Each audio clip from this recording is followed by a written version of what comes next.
ipa-disqualify at ipa-disbar ng COMELEC ang isang aspirant sa pagka-vice mayor dahil sa mapanira umunong post online tungkol sa darating na eleksyon. Ang paliwanag po ng aspirant sa pagsaksi ni Sandra Aguinaldo.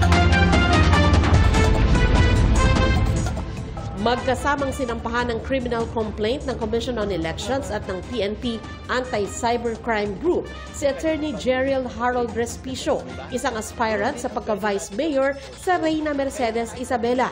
Kaugnay ito ng umunoy mapanirang impormasyon na pinost ni Respicio sa Facebook na nagpakita kung paano umano pwedeng madaya ang eleksyon sa Mayo. Naharap si Respicio sa reklamong cyber libel o paglabag sa Cybercrime Prevention Act at Article 154 ng Revised Penal Code sa Manila City Prosecutor's Office. Idiniin ni COMELEC Chairman George Erwin Garcia, hindi raw totoo ang sinasabi ni Respicio sa video at hindi mamamanipula ang mga election machines. Pinaalis na rin ng COMELEC sa Facebook ang naturang video. Meron po siyang mga pinalabas sa ating pong sa social media, sa Facebook, more particularly na mga video na sinasabi niya na kaya daw niyang manipulahin ang ating vote counting machines at sinasabi rin niya na meron daw mga backroom program na kayang gawa ng paraan ang lahat ng ang eleksyon. Ito po ay napaka-dangerous, napaka-mapanganib.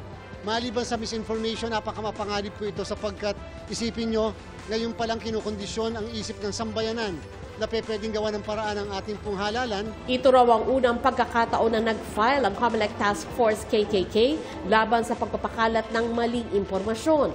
Plano rin nilang mag-file ng disqualification case laban kay Respicio at ipa-disbar ito bilang abogado. Gusto natin patunayan po dito na hindi basta-basta pwede kang magbigay ng kahit na anong pananalita na nakakasira sa kredibilidad hindi lamang ng institusyon, kundi ng ating halalan lalong-lalo na.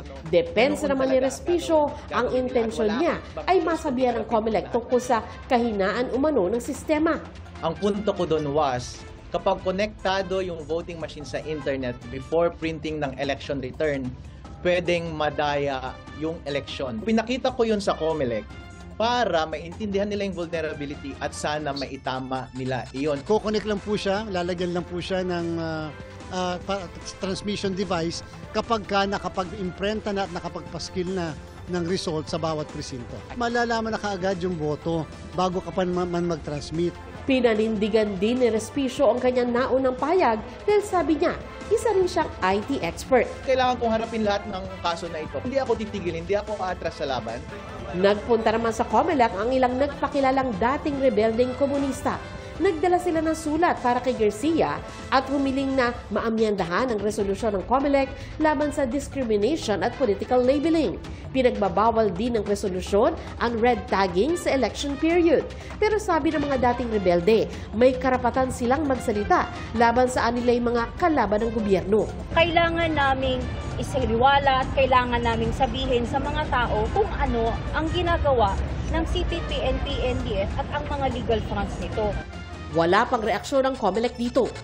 Nagsama-sama naman ang COMELEC, NAMFREL, PPCRV, Lente, DICT, PNP at iba pa para magpahayag ng commitment na pangalagaan ng integridad at kredibilidad ng halalan sa gitna ng banta ng pagpapakalat ng maling impormasyon. Para sa GMA Integrated News, ako si Sandra Aguinaldo, ang inyong saksi. Mga kapuso, maging una sa saksi. Mag-subscribe sa GMA Integrated News sa YouTube para sa iba't ibang balita.